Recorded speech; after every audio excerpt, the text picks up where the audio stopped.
ہاں جی، گول تا کس کو کہتے ہیں؟ تو آئیے جانتے ہیں۔ یہ ہے گول تا، یعنی کہ ہا بھی ہوتا ہے، اس کے اوپر 2 نقطے بھی لگے ہوتے ہیں، تو اس کا نام ہو جاتا ہے گول تا۔ ٹھیک ہے، اب گول تا کے پڑھنے کا طریقہ کیا ہے کہ جب ہم اس کو پڑھیں گے تو تب ہم تا پڑھیں گے، ہا نہیں پڑھیں گے۔ ٹھیک ہے، جب ہم پڑھیں گے تو تا پڑھنا ہے، ہا نہیں پڑھنا۔ جیسے کہ اب ہم پڑھیں گے تا 2 زیر 3، تو جب ہم وقف کریں گے تو پھر ہم تا نہیں پڑھیں گے، ہا پڑھیں گے۔ پھر ہم تا نہیں پڑھیں گے، ہا پڑھیں گے، لیکن وہ بھی کیسے؟ اس کو ساکن کرتے ہوئے۔ ہا کی ہم نے آواز نکالنی ہے، کیسی؟ ساکن کرتے ہوئے۔ ٹھیک ہے، یعنی کہ 2 باتیں سمجھ میں آنے والی ہیں اس میں۔ نحمده ونصلي على رسوله الكريم، اما بعد فاعوذ باللہ من الشیطان الرجیم، بسم اللہ الرحمن الرحیم۔ السلام علیکم ورحمۃ اللہ وبرکاتہ۔ امید ہے آپ سب خیریت سے ہوں گے، انشاءاللہ جہاں ہوں گے ایمان اور صحت کی نعمت سے مالا مال ہوں گے۔ ہاں جی، تو آغاز کرتے ہیں ہم اپنے آج کے سبق کا دعاؤں کے ساتھ۔ تو چلیے شروع کرتے ہیں۔ اللہم صلی علی سیدنا و مولانا محمد وعلی آل سیدنا و مولانا محمد وبارک وسلم۔ رب اشرح لی صدری ویسر لی امری واحلل عقدۃ من لسانی یفقہوا قولی۔ رب زدنا علما، رب زدنا علما، رب زدنا علما۔ اعوذ باللہ من الشیطان الرجیم، بسم اللہ الرحمن الرحیم۔ ہاں جی، کل والے سبق میں ہم نے یہاں پہ وقف کر دیا تھا۔ ٹھیک ہے، حالانکہ اگلے حرف پہ شاد بھی لگی ہوئی ہے، تو اگر شاد والا حرف جو ہوتا ہے وہ پچھلے والے حرف کو اپنے ساتھ ملاتا ہے، لیکن درمیان میں وقف آ گیا تھا تو ہم نے وقف کر دیا، تو اس لیے یہ آپس میں نہیں مل سکے۔ ٹھیک ہے، اب یہ شاد ویسے کی ویسی رہے گی، اب ہم نے پڑھنے میں نہیں لے کے آنی کیونکہ ہم نے درمیان میں وقف کر دیا ہے۔ ٹھیک ہے، یا کے اوپر زبر لگی ہوئی ہے، اب ہم زبر پڑھیں گے، یا زبر یا۔ ٹھیک ہے، ہاں جی، آگے دیکھیں تا کے نیچے آ گئی ہے زیر، آگے یا کے اوپر آ گئی جزم۔ اب جزم کس کو کہتے ہیں؟ یہ جو چھوٹی سی دال نما بنی ہوئی ہے اس کا نام ہے جزم۔ جس حرف کے اوپر بھی آ جاتی ہے اس کو ساکن کر دیتے ہیں۔ ٹھیک ہے، اب یہ جزم کس کے اوپر آئی ہے؟ یا کے اوپر، تو اب یہ ہو گیا یا ساکن۔ ٹھیک ہو گیا۔ ایسے جب یہ جزم قوف کے اوپر آئی ہے تو اس کا نام ہو گیا قوف ساکن، اور یہی جزم جب واؤ کے اوپر آئی ہے تو اس کا نام ہو گیا واؤ ساکن۔ ٹھیک ہے، یعنی کہ جس حرف کے اوپر بھی جزم آئے گی اس کو ہم ساکن کہیں گے۔ تو یہ ہے یا ساکن، لیکن یا ساکن کی خاصیت کیا ہے کہ یا ساکن سے پہلے، یا ساکن سے ہم نے پہلے کو جانا ہے، پیچھے کو جانا ہے۔ یا ساکن سے پہلے جب زیر آ جائے تو یا ساکن کو 1 الف کے برابر لمبا کرتے ہیں۔ اب ہم نے یا ساکن کے سے پہلے زیر آنے کی وجہ سے اب ہم نے اس کو 1 الف کے برابر لمبا کیسے کرنا ہے؟ تا یا زیر تی، تی۔ ٹھیک ہے، یاتی، یاتی۔ ہاں جی، آگے ہے میم کے اوپر 2 زبر۔ اب 2 زبر ہوں یا 1 زبر، اس میں فرق کیا ہے؟ فرق یہ ہے کہ 2 زبر ہوں یا 2 زیر ہوں یا 2 پیش ہوں، اس کا نام ہو جاتا ہے تنوین۔ ٹھیک ہے، 2 جہاں بھی آپ کو نظر آئے آپ نے کہنا کہ یہ تنوین آ گئی ہے۔ ٹھیک ہے، اب یہ میم کے اوپر آ گئی ہے تنوین۔ ٹھیک ہے، اور تنوین کی بات کیا یاد رکھنے والی ہے کہ تنوین کے بعد جو ہم نے حروف ہلکی قاعدے میں یاد کیے ہیں، اگر وہ حروف ہلکی میں سے کوئی حرف آ جائے تو ہم نے تنوین پہ غنہ نہیں کرنا، اگر تنوین کے بعد حروف ہلکی نہ آئے تو پھر ہم نے تنوین پہ غنہ کرنا ہے۔ ٹھیک ہے، اب ہم نے جو دیکھا ہے کہ تنوین کے بعد آگے ذال ہے، جو ہم نے حروف ہلکی یاد کیے ہیں کون کون سے ہیں؟ حمزہ ہا، عین ہا، غین خو۔ اس کے ساتھ ساتھ لام اور را بھی ذہن میں رکھنا ہے کہ لام اور را بھی ہو تو پھر بھی غنہ نہیں کرتے، لیکن یہاں پہ ہم نے جو حروف ہلکی پڑھے ہیں لام اور را پڑھا ہے اس میں ذال نہیں آتا، تو اب ہم نے کیا کرنا ہے کہ تنوین پہ غنہ کر دینا ہے، لیکن کرنا کون سا ہے؟ اخفا کا۔ کیسے؟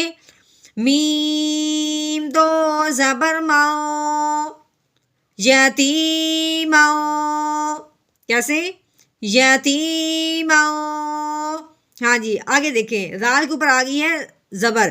زال کے اوپر زبر آ گئی. زال ہمارا نرمی والا حرف ہے. ہم نے اس کی زا کی آواز نہیں نکالنی بلکہ نرمی کے ساتھ زال زال کر کے نکالنی ہے. ٹھیک ہے. ہاں جی آگے ہے الف. زال کے اوپر زبر ہے. آگے الف. ہاں جی اب ہم جہاں ہم نے الف نظر آ جائے ہم نے اس سے پہلے بھی دیکھنا ہے. ٹھیک ہے. اس سے پہلے کیا آ گئی ہے زبر. الف سے پہلے الف سے پیچھے کو جانا ہے. ٹھیک ہے. الف سے پہلے ہمیں جب زبر نظر آ جائے تو اسے ہم نے ایک الف کے برابر لمبا کرنا ہے. ٹھیک ہے. اب زال کو ہم نے لمبا کرنا ہے الف اور زبر کی وجہ سے. کیسے لمبا کریں گے؟ زال الف زبر زا. ٹھیک ہے. زا. ہاں اتنا سا لمبا کرنا ہے. آگے ہے میم. میم کے اوپر کیا آ گئی ہے زبر. آگے دیکھیں آگے جزم والا حرف پھر آ گیا ہے. ٹھیک ہے. جزم والا حرف جو ہوتا ہے وہ پچھلے والے کو اپنے ساتھ ملاتا ہے. جزم جس حرف کے اوپر بھی آتی ہے اس کو دھیان سے دیکھتے ہیں کہ وہ حرف ہے کون سا. ٹھیک ہے. یا ہم نے جب دیکھا ہے وہ جزم والا حرف جو ساکن ہوا ہے وہ ہے قاف. تو اگر ہم نے قاعدہ پڑھا ہوا ہے اگر ہم نے سنا ہے تو پھر آپ کو فوراً یاد آئے گا قاف حروف قلقلہ میں سے ہے. حروف قلقلہ کے اوپر جب یہ جزم آ جاتی ہے حروف قلقلہ جب ساکن ہو جاتا ہے تو حروف قلقلہ کو ہلا کے بڑھتے ہیں. تو کیسے ہلائیں گے؟ میم قاف زبر ما ق. ٹھیک ہے. اگر ہم اس کو پڑھ دیتے ہیں ما تو یہ تجوید نہیں ہے. تجوید اور یہ مطلب ہے اس کو اس کے مخرج سے ادا کرنا. لفظ کو لفظ کا مخرج کیا ہے؟ قاف کو حلق سے نکالنا اور اس کے اوپر جزم آئی ہے. اب اس کو قلقلہ کر کے پڑھنا. تو قلقلہ کیسے ہوگا؟ ما ق ما ق. یعنی اس حرف کو اس کو تھوڑا سا اس کی جگہ سے ہلا دینا. ٹھیک ہے. ہاں جی آگے ہے را. را کے اوپر آ گئی زبر. را کے اوپر زبر ہو را کے اوپر پیش ہو تو ہم نے را کو پر یعنی موٹا کر کے پڑھنا ہے. را کے نیچے زیر آ جائے تو اس را کو ہم نے باریک کرنا ہے. ہاں جی اب اس را کو ہم نے موٹا کرنا ہے تو کیسے کریں گے؟ را زبر را ما را. ٹھیک ہے. آگے ہے با. با کے اوپر آ گئی ہے زبر. ٹھیک ہے. با زبر با ما قربا.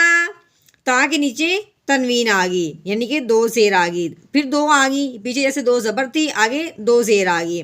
ہاں جی ہم نے کیا کہا تھا کہ جہاں تنوین آئے گی ہم نے آگے ضرور دیکھنا ہے. آگے کون سا حرف آیا ہے؟ الف. الف کے اوپر جب زبر زیر پیش آئے تو الف کو حمزہ کہتے ہیں. اب یہ کیا آیا ہے؟ حمزہ ہے. اس الف کو اس زبر کی وجہ سے اب ہم نے حمزہ پڑھنا ہے الف نہیں پڑھنا. ٹھیک ہے. تو آگے کیا ہے؟ تنوین کے بعد آگے حمزہ حروف ہلکی میں سے آ گیا ہے. اب ہم نے تنوین پہ غنہ نہیں کرنا. ٹھیک ہے. تو کیسے کریں گے؟ تا دو زیر تین مقرباتین. ہاں جی دوسری بات یہ جو ہے یہ ہے گولتا. گولتا کا مطلب کیا ہوتا ہے کہ جو ہاں بھی بنا ہو اس کے اوپر دو نقطے بھی لگے ہوں. تو اس میں پڑھنے کی کیا خاص بات ہے کہ یہ ہے کہ جب ہم اس کو پڑھتے ہیں تو تب تا پڑھا جاتا ہے. ٹھیک ہے. اور جب اگر وقف آ جائے تو وقف میں یہ ہاں پڑھا جاتا ہے تا نہیں پڑھا جاتا.